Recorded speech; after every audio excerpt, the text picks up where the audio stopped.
Considering all the issues that we've discussed, from our member ownership responsibilities, potential growth in renewably resourced generation, and the limits of our current gas supply, what do you think is Chugach's role in the Alaska Railbelt? Yeah, certainly to show the way.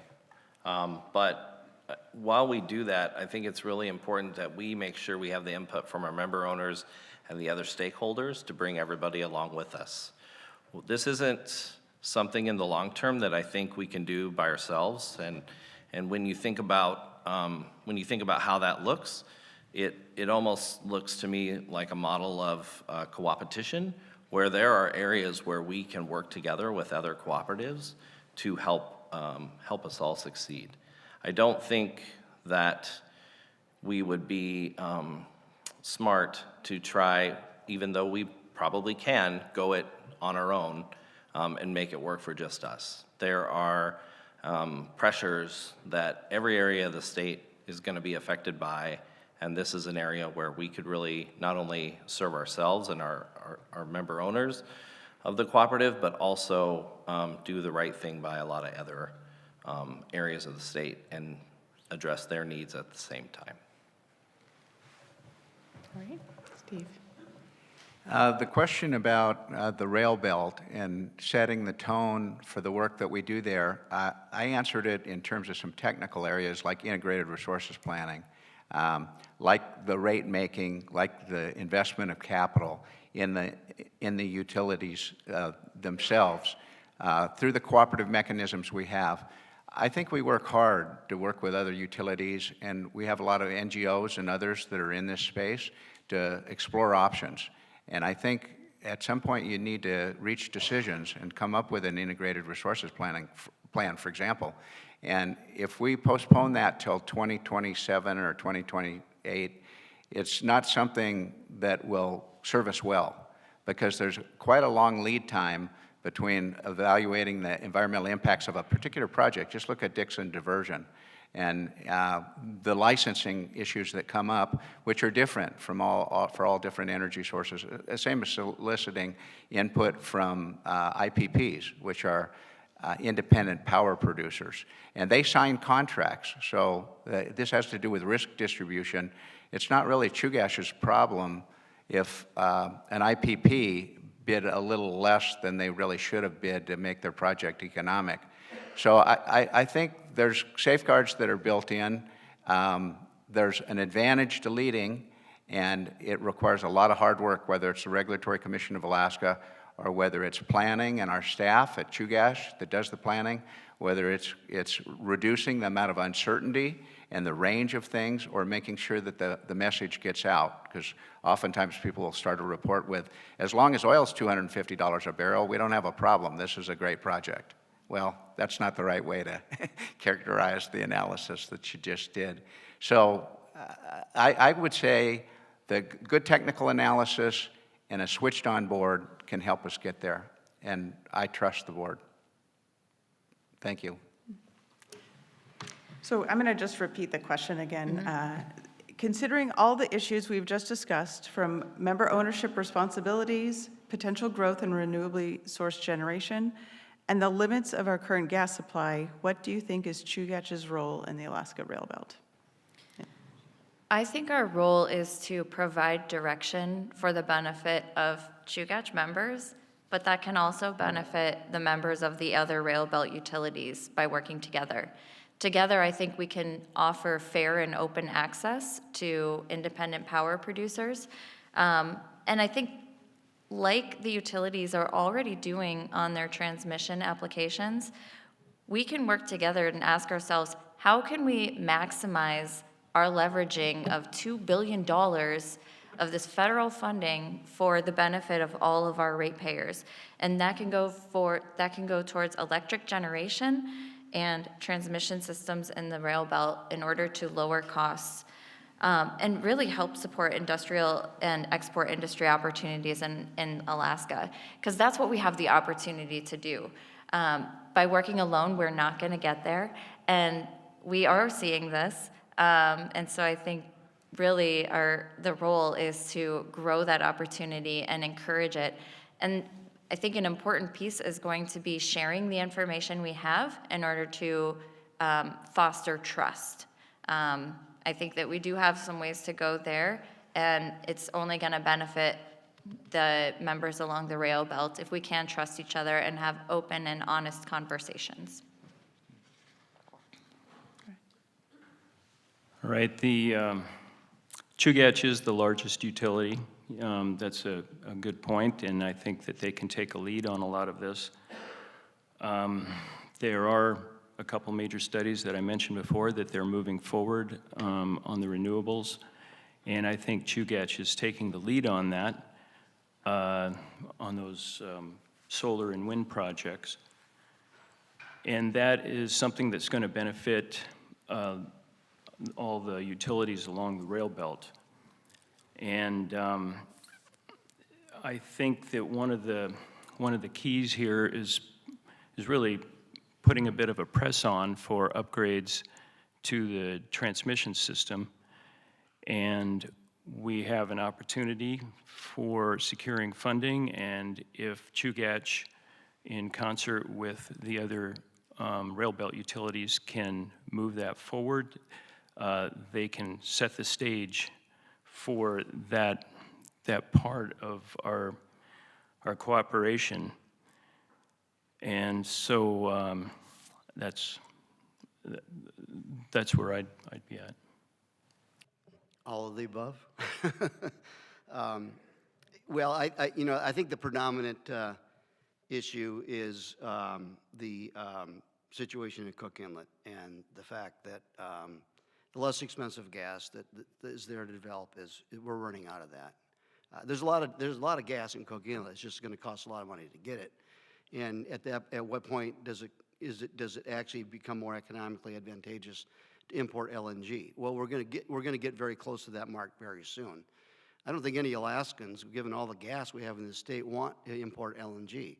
It would be kind of an embarrassment. But if we have to keep the lights on, we will. But I want to avoid that. So that's the biggest issue. And I think at the same time, from my perspective, one who was, when I first ran for the board in 2006, it was about renewable energy. And it's still about renewable energy. And we need to make more progress. We need to be more aggressive. And be open to independent power producers coming on to the grid and providing that power. So it's a combination of the lack of gas and the promise, I would say, of these other sources of generation contributing to our generation needs. Thank you. All right, Harold. Well, I think this is clearly an area where Chugach needs to take the lead, and that is in finding this transition period, or finding gas for this transition period. And certainly we are doing that. Chugach is heading the working group on that. We've hired the consultant. So that is an area that, without a doubt, Chugach should be the leader. And that also leads into Chugach should be the leader in developing clean and renewable energy. Once again, Chugach has the technical resources, they've got the financial resources, and it's not just an individual piece, any one of these, they're all connected. So if Chugach doesn't do it, I'm not sure any of the other railbelt utilities can take it on. Now, working with the other utilities will make us all stronger, and it will give us a better chance to be successful. But absolutely, if somebody doesn't take the lead, it's not going to get it done in time. The clock is ticking. And so I am confident that Chugach will stay in the lead, and they will develop the solutions that get us through this transition, because as all of us up here have said, we are supportive of renewable energy, and we want to bring it on as quickly as we can. Bettina mentioned that Chugach has two potential projects across the inlet right now that are 120 megawatt each, plus or minus.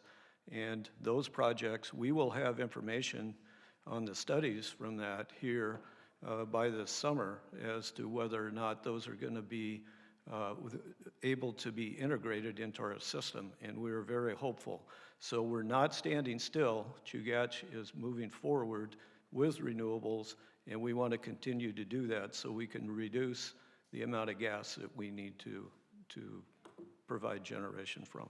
Thank you. Suzanne. Okay.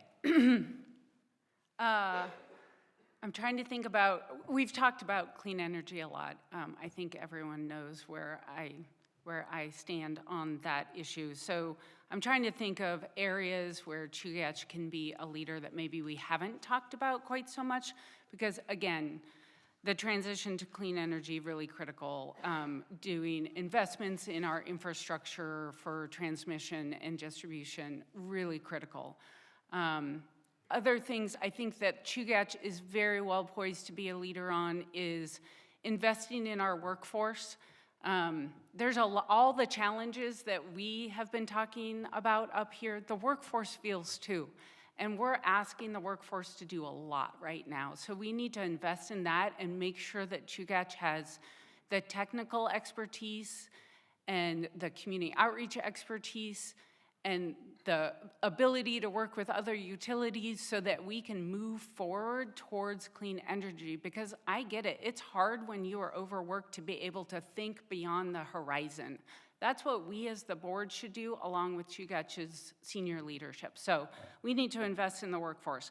I also think that Chugach really can be a leader to help bring other resources to the table. We haven't talked yet about the state's role in all of this. We can, as a board, go talk to the legislature about extending the Renewable Energy Fund, which will also bring additional resources to the table for all of these things we've talked about tonight. And then also we can be a leader in developing really sound proposals to get funding from the Inflation Reduction Act. This is an amazing confluence of opportunities for Chugach to make this generational shift. And as not a current board member right now, I am not as familiar with where we stand in putting those proposals forward, but I hope that we are going to put together some really aggressive proposals to make these big steps forward that we've all talked about tonight. And then lastly, I think that Chugach really can be a leader in ensuring that we find near-term solutions to our natural gas challenge, crisis, cliff, that again don't lock us into a long-term lockout of clean energy sources. And I'll just go back to, that's one of the really key reasons why I am running for the board is I think about how Chugach was, again, when I was a young person living in South Anchorage, and then what it's going to be like when, hopefully, my grandchildren are also living in Anchorage and have a very vibrant, sustainable economy to be raising their families in. So that's where I think we really need to be a leader. Thank you. Thanks. All right, Bettina. Thank you. So I think Jim said it earlier, you know, Chugach is the leader in pursuing renewables, in doing the work necessary to address the issues that we have at hand. And the reason that we're the leader is we're looked at as the leader. We are the big dogs on the block. We have the resources. We doubled the size of our organization when we acquired ML&P. We have the technical resources. We're just a big organization, so we are the leader. And I think we show that in every aspect. Everything that we do, we're out in front. We're always trying to basically drag the rest of the utilities along. We do the work, we do the studies, we try to communicate. You know, we're a leader from the implementation of aggressively pursuing these utility scale renewables and doing the studies to see how much we can actually integrate into our current system. We'll work with the other utilities. If we can't integrate the large scale and the extra megawatts, we will do what we can to see if the other utilities are interested and if they can integrate these renewables for grid-wide renewables. One of the things that we do, and I think we do well, and I think we're doing more of it, is we are a leader in communicating out what it is that we're working on, what the issues are. And a really prime example of that is our board, Arthur, our board, we went down to Juneau. We started working on the issue of gas supply and what the options are going to be. We started working with our consultants early. We joined the working group. I think it was our idea to have a working group. We keep pushing that. And we went to Juneau and in January, and we started talking to the legislature about what these issues are, because it's important as the biggest utility and as a leader in the rail belt. It's important for us to communicate out to everyone else with the resources that we have at hand and make it the public aware, make the state aware, and the other utilities to bring them along, because it's incumbent upon us to do that, to solve the issues for our community and for our state overall. Thank you.